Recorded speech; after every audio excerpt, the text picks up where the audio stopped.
Hay libros que parecen pequeños en extensión, pero que encierran una hondura inesperada. Este libro es sin lugar a dudas uno de ellos. Apenas un centenar de páginas bastan para desplegar una reflexión compleja sobre la memoria, la insatisfacción vital y la necesidad de que la vida, para ser soportable, se convierta en relato. Carmen, la protagonista, es una mujer que se encuentra en un momento delicado de su vida. No es anciana, pero tampoco joven. Está atrapada en una rutina que ya no le ofrece alicientes. Entre la biblioteca municipal, las copas de Jerez de media mañana y las conversaciones sin brillo con su marido Rob. Él representa, de alguna manera, el fracaso silencioso de unas aspiraciones que se quedaron a medio camino. Ella, por su parte, ha renunciado a demasiadas cosas. A su librería de juventud, a la maternidad, a la posibilidad de construir una vida propia, más allá de las exigencias de la carrera de su esposo. Y sin embargo, Carmen no se reconoce en el rol de víctima. Más bien, lo que aflora es una sensación de vacío, de insatisfacción difusa, que intenta colmar a través de la lectura. Los libros se convierten en su refugio, pero también en su laboratorio de sentido. No lee solo para distraerse. Lee porque necesita que la existencia tenga una lógica, que los actos conduzcan a un desenlace, que haya un final. Los finales abiertos la irritan, precisamente porque la vida real ya está llena de esos huecos, de esas promesas sin cumplir, de esos círculos inconclusos. Carmen encarna un rasgo muy frecuente en quienes atraviesan una crisis de sentido, la necesidad de dar coherencia narrativa a lo vivido. En terapia hablamos a menudo de reencuadrar la biografía. El autor lo muestra con claridad. Carmen intenta dotar de forma a lo informe. No soporta que todo quede reducido a fragmentos dispersos y por eso busca en la literatura lo que no encuentra en la realidad. El detonante de la novela es un recuerdo adolescente, su primer amor, aquel muchacho italiano con quien compartió un beso bajo el agua. Esa experiencia breve y luminosa quedó grabada en ella como una promesa incumplida. Nunca volvió, nunca cerró ese capítulo. Y ahora, muchos años después, decide regresar. No lo hace para reavivar el romance, aunque el juego de fantasía planea siempre sobre sus pensamientos, sino para cumplir con aquella promesa juvenil y de ese modo cerrar el círculo. Aquí es donde el autor entrelaza magistralmente lo íntimo con lo universal. ¿Cuántos de nosotros no arrastramos una historia sin desenlace? Un recuerdo que sigue abierto, una herida pequeña pero persistente.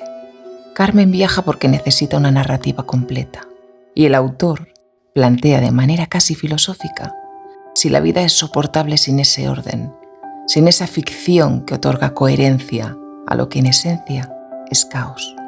Desde el punto de vista literario, esta obra se sitúa entre la sátira y la elegía. El autor maneja un estilo que combina lirismo con ironía. Describe a Carmen con ternura, pero también con cierta distancia crítica. Se burla de los clichés del turismo, de la solemnidad cultural, incluso de sí mismo como escritor, pero al mismo tiempo concede a su protagonista una voz profunda, cargada de melancolía. Hay pasajes de auténtica belleza. La evocación del mar, la metáfora de la lectura como inmersión en aguas claras donde se distinguen las emociones, y otros en que aflora el humor más descarnado, como cuando Carmen observa la vanidad de los escritores o la vulgaridad de las preguntas del público en la conferencia. Carmen, que se siente cada vez más ajena al presente, se protege riéndose de los demás, aunque en el fondo la risa encubre su miedo al vacío. Su necesidad de historias no es escapismo banal, sino un intento de sobrevivir a la conciencia de la finitud. La novela dialoga con otras voces literarias. En ella aparecen ecos de Nietzsche, de Thomas Mann, de Montale, incluso de García Márquez. Pero no es un pastiche. El autor emplea esas referencias para subrayar que Carmen vive rodeada de lecturas y que su mirada sobre el mundo está mediada por la literatura. En cierto modo, se nos presenta a una mujer que ha hecho de los libros su segunda piel, su modo de resistir al paso del tiempo. El viaje no es simple turismo sentimental. es casi un rito de pasaje tardío. Al regresar a aquel lugar de juventud, Carmen se enfrenta a la constatación de que nada permanece intacto. Las playas son más pequeñas, el pueblo es un destino turístico más, y aquel muchacho quizá ya no exista más que como proyección de sus propios anhelos.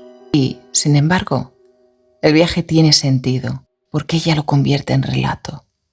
No importa tanto lo que encuentre, sino la posibilidad de narrarse a sí misma de un modo distinto. El autor logra que el lector se identifique con esa búsqueda, aunque no comparta las circunstancias exactas de Carmen, porque todos, en algún momento, sentimos la tentación de volver atrás para comprobar si lo vivido podía haber sido distinto, para ver si aún queda algo de aquello que nos hizo vibrar. Este impulso, aunque melancólico, puede resultar terapéutico. Volver a un lugar, enfrentarse a un recuerdo, reelaborar la narrativa personal, permite resignificar el pasado y dar un cierre simbólico que la vida real nos negó.